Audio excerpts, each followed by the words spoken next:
Hey guys, Yankee here, and today I'm going to be giving my thoughts on Tenchi Muyo GXP Paradise Starting Episode 5. I'm interested to see how long this video ends up, because overall, this episode was just very boring. 2/3 of it was just going over the magic stuff that I just do not care about. And so, for the most part, my eyes just sort of glazed over this episode.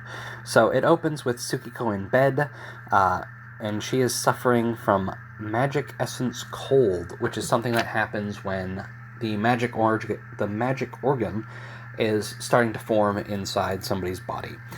And then we get an explanation of how, because of course it has to be sort of video game like, there's language settings to the magic thing. So you're gonna get sick, you're gonna fall unconscious, and then you're gonna hear a voice. And if you don't get that voice to start communicating with you in your language, it's gonna be hard to do magic, basically. And so then Tsukiko passes out.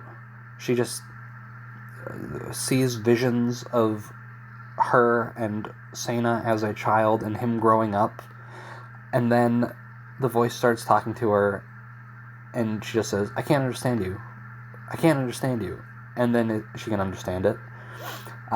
She sees a vision, which is interesting and not really touched on much. The vision was basically a child making a clone, but there was also like the vision is a bit jumbled in my head, but basically there was a boy who made like a clone. He made like the skeleton. We saw it last episode when Misaki showed up and Jovia did that. But there was also like an elf woman there, and then like the elf woman morphed into her and the kid morphed into Sena, right? So we saw that little dream. She woke up, 12 days later, something like that. And she's gross. Like, she always has a hood on so we can't see her, but we see her hands a lot, and they're like super bony and skinny and gross. And then she brings up the dream that she had, and I think it was Jovia or one of the other people there, I don't even know all their names, basically said like, oh yeah, you probably just saw, like, they were probably making a magic essence body. It's weird that a kid could do that. We don't really know exactly why you saw that. It could just be like a memory saved in the magic system, I guess. And then Tsukiko immediately makes a skeleton for a magic essence body, and like everybody's freaking out, like, oh, how is she doing this already? She just woke up. Oh, she's gonna die. She doesn't have enough magic. Whoa, she's absorbing magic from outside of her body. And that's it. So a lot of this episode is just building up Tsukiko as like, wow, she's really powerful with magic. But it doesn't really do us any good, and I don't know what we're going to do with that in the next episode. It's the final episode. Like, I don't know what... Tsukiko and this whole magic thing just seems like a waste of time. This whole show. So that's annoying. Misaki is back, and she just escaped Washu, and now she's just hanging out here in the magic world. And then we get a quick scene with Seto and another woman who I don't remember the name of, talking to Minaho about basically getting pirates to come do like the Paradise War stuff, right? Come to Tabletop Island to compete. They want somebody from Jurai, I think is what they were saying, to come and compete. And that's it. That's all we see of like Seto and Minaho and stuff. Airi makes a quick cameo. Mihoshi's aunt, whose name I also can't remember right now, made a brief appearance. And that's all we get of them. What else do I have here? Okay, so Sena is in his office, far away from where Tsukiko is, and he is refusing to go see her because he just doesn't want to see her sick, or he doesn't want to see. Yeah, well, he doesn't. Oh my god, I can't explain myself. He doesn't want to make her uncomfortable by showing up and seeing her sickly, right? But that's fine. Tsukiko sends I've already forgot what they're called, a magic essence body to go see him. So they talk for a second. The memories of this magic essence body and Tsukiko are disconnected. So she's not going to remember this until later on. The magic body basically says, I'll let her remember this when she's ready. And then this clone kisses Sena. And the one chuckle I got out of this whole episode was when Sena's like, whew, I'm glad nobody was around to see that. And he looks over and he sees Cabot version of D just sitting there, and then D just sort of like turns her head. This one interaction was the most enjoyment I got out of this whole episode, because it's two characters I actually care about doing something silly. I like Sena. I like D. And so this little interaction was fun. That's pretty much it for fun in this episode. After this, we sort of move on from that. We see Tsukiko doing some, like, again, the magic stuff in this is built like a game. It's built like generic isekai stuff that you see all the time nowadays. So Tsukiko's super powerful, but she wants to start by doing the low-level missions and stuff, which is like hunting some animal that lives in burrows. It's neat how they set it up, because earlier in the episode when, I think not long after Tsukiko woke up or somewhere in there, we saw like the little WoW girl and like a couple of other kids doing this. So it was set up, and then later in the episode we see Tsukiko with Sena and I think Jovia also doing it. So that was neat. I was wondering what that was, why they were showing that, but makes sense when we get to that part. And then after that we just get sitting on a ship talking about Tabletop Island. Seeing it form is still really neat. It's not as cool in this episode as it was, I think it was last episode, where we saw like the goo pour out of the ship and like become stone and stuff like that.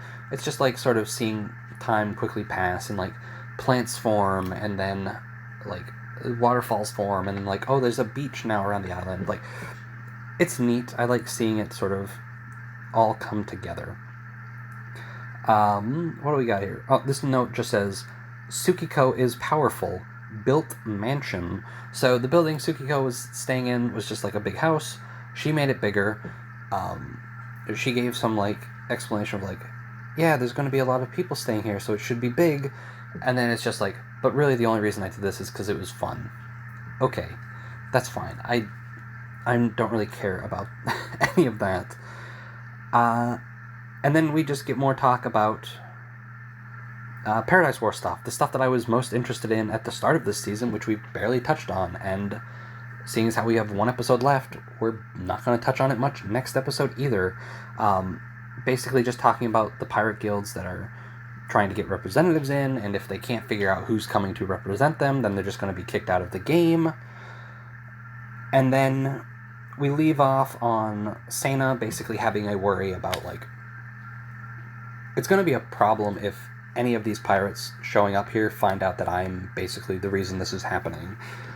Because he is responsible for all the space pirates basically being decimated, and the entire reason that they have to do this at all. And that's the episode. It was boring. Everything with Tsukiko, I have no interest in. Everything in the magic stuff, I have no interest in. This show is actively making me care less about GXP and making me not want to touch the GXP novels, because I find all of this stuff boring. I'd be interested to read up until the end where the anime ended, right? Which is like volume 15 or something. I'm interested in still seeing that, because I'm interested in seeing how like the dual characters get brought in, and like how all this stuff gets expanded. But like all the Renzo stuff that they spent so long building up to just seems so bland and uninteresting, and I just don't care. And it's especially annoying because of how like dry and just sort of like the look it has, and like sort of the culture built up around it is so interesting and cool, and like feels distinct, even though it's like heavily inspired by like Japanese stuff that I would see in other anime and things. Like, Jirai is interesting. Renza is not. It just feels like generic isekai stuff that I'm tired of already. Like, I have a couple that I enjoy still, but for the most part, I'm done reading that sort of stuff. I'm over it. So yeah, like, this OVA has been not very good, in my opinion. We have one episode left. I have no idea what they're going to do with this last episode. I have no idea where the Tsukiko stuff is going. It feels like a lot of wheel spinning there. Like, why are we having this whole arc of her learning magic? We have one episode left. Like, how is any of that going to come into play? Watching Sena sit around doing, like, paperwork is not interesting. Like, his whole gimmick of him being clumsy and, like, causing issues and stuff is just gone. So he's just, like, nothing now. Like, I don't know. This whole OVA has just been very boring. And I had a lot of high hopes when I learned, like, when it was announced, and I knew what the premise was. And, like, those first couple episodes had some interesting moments that I could sort of latch onto and things that, you know, could be cool. They've just really dropped the ball, and not a lot is going on. So yeah, those are my thoughts on Paradise Starting Episode 5. We've got one episode left. It's already out at the time of me recording this, so I want to try and get on that soon, mainly because I just want to rip the Band-Aid off and get this done with. And then we're back to waiting 2 years and hoping that the next OVA is actually about something I care about. Anyway, thanks for watching. I'll see you guys next time.